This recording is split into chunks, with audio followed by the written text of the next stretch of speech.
Hi, welcome to the first episode of MoreTalk. I'm reporter Corey Claxton, and I'm joined by editor Stephanie Ackerman. And today we're joined by Keith Kappes, chair of the Morehead Tourism Commission. and Harry Clark, Rowan County Judge Executive. thank you for joining us today. Nice to be here. We got a few questions. We would like to say though that Mayor Laura White Brown had planned on being here today, but she had an unexpected appointment. So Okay. we'll invite her along some other time. Excuse me, didn't mean to interrupt you. And we just had a few questions about the Joint Tourism Commission, and obviously this coming from the county side, we got the judge here to represent that, and then Keith's here to represent the city. Why a joint city-county tourism commission? What benefits does it have over just a city one? Well, let me lead that off. First off, I want to thank the judge and the mayor for making this happen, because this has been a dream of mine for about 20 years. When I have seen other counties in Kentucky have such success with joint commissions, we had some fairly serious talk about it 15, 20 years ago. But the law at that time, the state law that allowed you to basically was designed to combine two existing ones. If you had a city and a county, how you would put them together. Of course, we don't have an existing county tourism commission, so the law was later changed to make it a little simpler. And then the disagreement basically back then was over how many appointments were going to be made, and it finally just fell through. And we stayed with a city tourism commission. But I wanted all along, and I think several people who served on the tourism commission over the years, felt the same way, that because we had so many attractions and so many hospitality businesses outside the city limits, it didn't really make sense not to have a mechanism to promote them. Because, we've never kidded ourselves. We know what brings a lot of people to Rowan County, and it's that big, beautiful lake out there.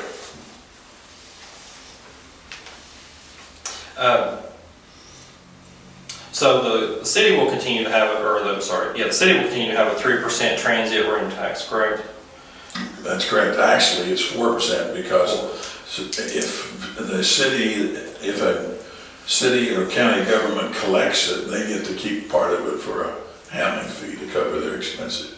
And that part of it now is designated back to the conference center for operating costs. Okay, so the extra 1% goes to the conference center? Right. Okay. So how will the county tourism tax work? The county tourism tax is a 3% tax. That's all we will tax. We're statutorily restricted to 3%. We can't go after get the other 1%. We don't have a conference center, so it only makes sense. So we will have a transit room tax on any thing short-term rental outside the city limits. So that's 3% for hotels, cabins, Airbnb, and there's some other buzz names around. I'm not sure what they all are, but we'll be able to capture those short-term rentals with 3% transit room tax. Okay. How much revenue do you expect to get off that? And that leads into the next question of when the Joint Tourism Commission does get set up after the second reading at both the city and the county level next month. How will the money be divided? Will it just go into one big pot? Exactly how will that work? We anticipate, we initially based our numbers, so you'll see some different numbers floating around, but we think we settled in on about $45,000. Because we initially projected our revenue based on the city, and we were thinking the whole time it was 3%, and in reality it was 4%. So we had initially projected about 60,000, so math, we come up with about 45,000. So that's what we anticipate for our annual revenue initially will be 45,000. That money will come in, and it's going to be seamless to the tourism folks. It's coming right back, it's coming in the city, just the same way that city tourism tax does. Everything it flows through the city, and it flows into the tourism commission. The county, the city, we have joint appointments. Each position is appointed on the Tourism Commission. There are 7 members, and each of those positions will be appointed jointly by the county and the judge executive and the mayor. So the tourism board, with all confidence in the world, they'll handle this money and do the same great job they've been doing over the years, is promoting the city of Morehead and Rowan County. So we're really excited about it. I mean, I think this is something that should have been done probably 20 years ago, as Keith said. And I'm a firm believer that any time that you can put, we probably will never in my lifetime see a urban county government style like you see in Lexington and Louisville. So anytime that you can do something jointly, then that's one step towards doing that. You're not duplicating your efforts. You're putting your efforts together. And this is a perfect example where we'll all win on this one. And that tax, this is a win-win for everybody. It doesn't tax our residents. It taxes folks coming from other places here to enjoy what we've worked so hard to establish and tourism's worked so hard to promote. So we're really thinking this is a big plus for us. And it's not effective until the second readings by the city and the county. And then there's a window. short window there, 30 days, 60 days. It's 60 days it has to come. Once the second reading, then we establish it within 60 days. So I'm anticipating about sometime in February. We'll get the second reading at the next city council meeting, and then the second reading at the next fiscal court meeting. So it should be 60 days from there, we should be up and running. That was one of the things that I'm really impressed by, several things that the mayor and Judge Clark are working on them to do things more efficiently. Taxpayers, we're all taxpayers.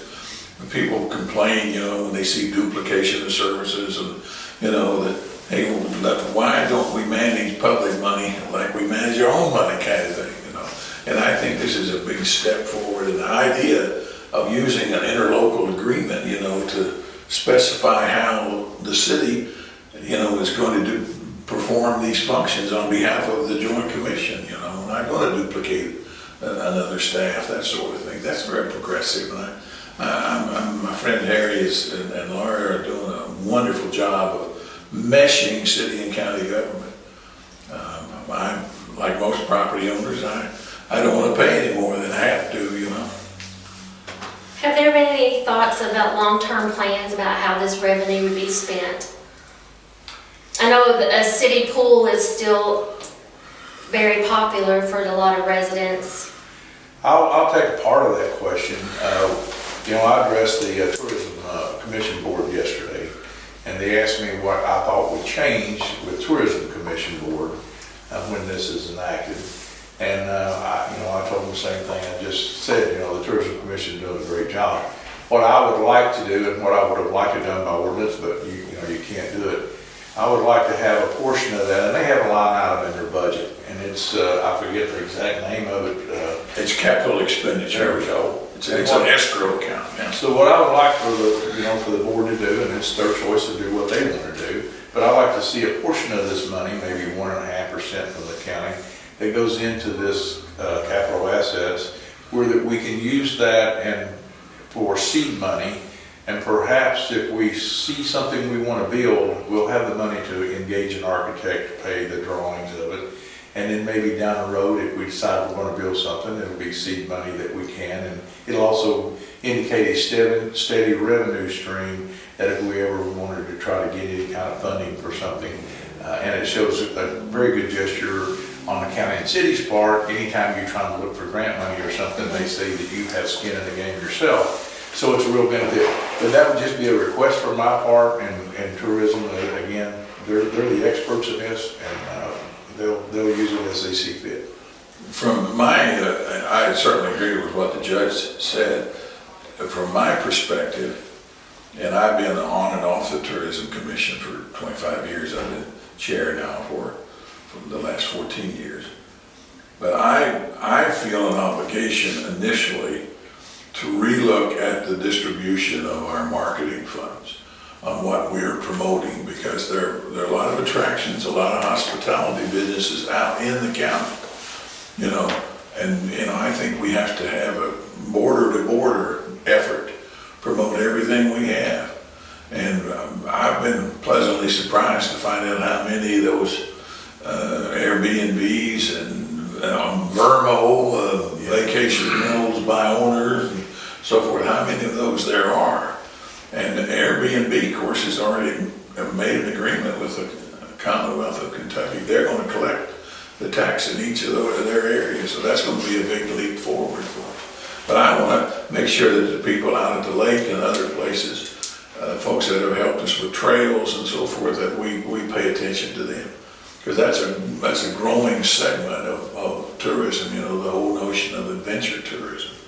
People want to be out, people want to go to Lakichi Rock and, do those kind of, the Sheltoy National Trail comes right through the middle of our county, starts right at the border, in fact. They had a big turtle run each year, it's a 50-miler, and that attracts I know because they run through my farm. Last year I think it had almost 300 people, and that's just money, and they come in for the weekend and they stay. Another example is Dirt Nasty. The outdoor, whatever they do up there with four-wheelers and other things.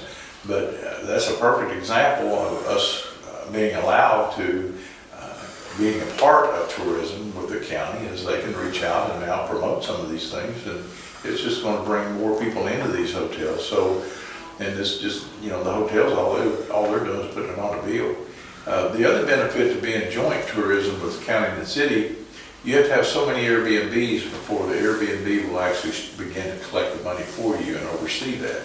So I think the magic number is 25. Right, that's correct. And with the city and the county together, we have, I think it's 27 Airbnbs, which meets the requirement. So Airbnb will handle a lot of that collection for us as far as the transient room tax. And I don't know all of the details on it. I haven't been on tourism for 14 years.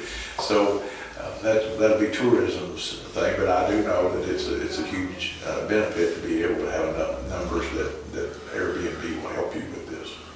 We believe having a joint commission also will send a message to grant funders. Hey, here are people that are working together to promote tourism, and that may help us get state or federal grant monies. The law is very specific on what we can spend our money for. It's what the generally referred to as dedicated revenue. You can collect this, but you got to use it this certain way. And we're going to be looking at that. We were allowed to spend $9 million on our conference center because it's a tool to bring people to the community. And if there are opportunities down the road for capital projects that would do, again, become an attraction, bring people here, I'm certainly going to be for that. Yeah, and I think it's very important for people to understand that this money is, it is dedicated, just like he said. I can't go fix a pothole, so don't call me up and tell me we got to fix a pothole. We got an additional $45,000. We can't. It's very detailed of what we can spend this money on.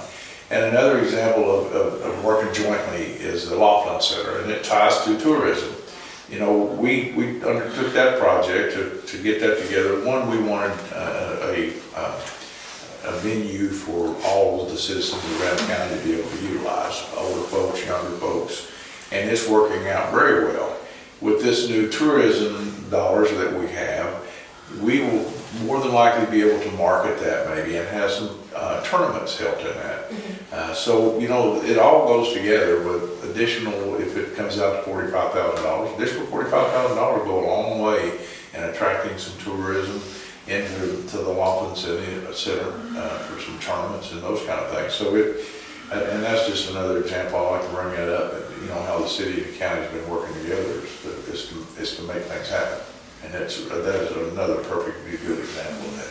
We also have, we're hopeful that the new administration in Frankfurt will look at adding money back to the matching funds account through state tourism, where they, in some cases, do a 50% match on money that was on marketing expenses, radio, TV advertising, social media. That's been whittled down like a lot of state government expenditures have the last several years. But we're hopeful that that's going to come back, and the more we spend, the more we can get back on that, so that's going to be helpful as well. I think the next question I have, going back to tax, obviously people don't like seeing that word, Correct. may not completely understand. But this really isn't going to affect anybody in the county because it's only going to be people staying in our hotel rooms. Correct. And as you put it in physical court, which I thought was funny, unless you get thrown out, thrown out of your home, it's not really going to affect anybody. People commented on me on that. I said, well, I like things to be easy understood. Now, if you get in trouble with your spouse and they throw you out, you're probably going to have to pay 3% tax. This is going to be part of it. But other than that, these are folks that's come in here for years and utilized our resources. They utilize the thing that we've worked hard on. Oh, sure. And, so it's just the right time to be able to do this, and they'll come in, they'll pay the 3%, and if they're in the city, it'll be, a total of 7%. But when you go down to Pigeon Forge, or you go to Panama Beach or somewhere, you don't look at the bill, you don't call and ask them, hey, how much is that transient room tax you're gonna have? They don't ask that. And this will be something that, they won't even blink an eye at. And again, residents around county, they're not gonna put anything in this, and certainly they're not gonna get a pothole patched out of it, because it's very restricted. I just came back from Savannah, Georgia. My wife and I took her dad to a World War II convention, a reunion of the 95th Bomber Group.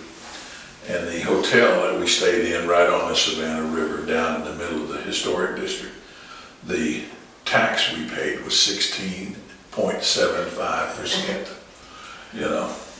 So yes, exactly. That puts it in perspective how compared to what we want to do here. Right, and nobody would look at that except for somebody in my shoes or case that we would look to just compare that, because I recently went to Louisville and it was 8.5% county tax. So to put it in perspective, we're pretty cheap, but we got a lot to offer. I personally, and this is I probably won't run for office, so I guess I could say this, but the General Assembly only gave the restaurant tax authority to cities, and then even a restricted number of cities. They didn't give it to counties. And see, that's the major cash infusion in tourism commissions all over the state is the food tax, from commercial food sales. I would hope that somebody would look at that, again, now people selling food out there, they're collecting state sales tax. It seems to me it's pretty simple to, you tack on whatever this other tax is, but this is going to be a great help to what we've been trying to do to promote the lake and all the things, and as I said, all around the county. We can just do so much with tourism. We've got the Space Science Center here, we got a brand new MCTC out here with advanced manufacturing. All of these things, we've got the App Harvest. That's out in the county. A lot of these things are in the county, and we need to be able to promote those, because part of App Harvest's business model, they'll have a tourism office or tourism portion of their business will be tourism. So we'll be able to do that, and who knows, maybe with the cooperage and the state mill out here, maybe there's a distillery will come in, and then we can get on the bourbon trail, and all those things will happen probably outside the county. So it's time. This will do very well for Rowan County and the city of Morehead. We've already had some initial discussions with state tourism about the bourbon trail, about once the cooperage which is going to make almost exclusively bourbon whiskey barrels, when they're open, not only from the bourbon trail, but just ag tourism. Yeah. With people who've been to our regional business park out off Kentucky 801, the Family Dollar distribution center out there is about 25 acres under roof. This App Harvest facility is 65 acres, I believe it is. You can imagine something 2.5 times as big as what's already there, That's going to be an attraction in itself. Yeah. People are going to want to come and see what 65 acres under glass, it looks like, you know. Yeah, I can see people coming in and staying 2 days to take a tour of the Space Science Center, the Cooperage, at Harvest, MCTC's Advanced Manufacturing. I can see people coming in the future, and it won't be happening tomorrow, but I think in the future, you'll see probably tourism trying to set up some kind of tours for these folks, some kind of transportation, to get them out and show them around all these things. And, take a tour, a little short tour of the lake, on those kind of things, show them what we got. So I think this will do nothing but grow.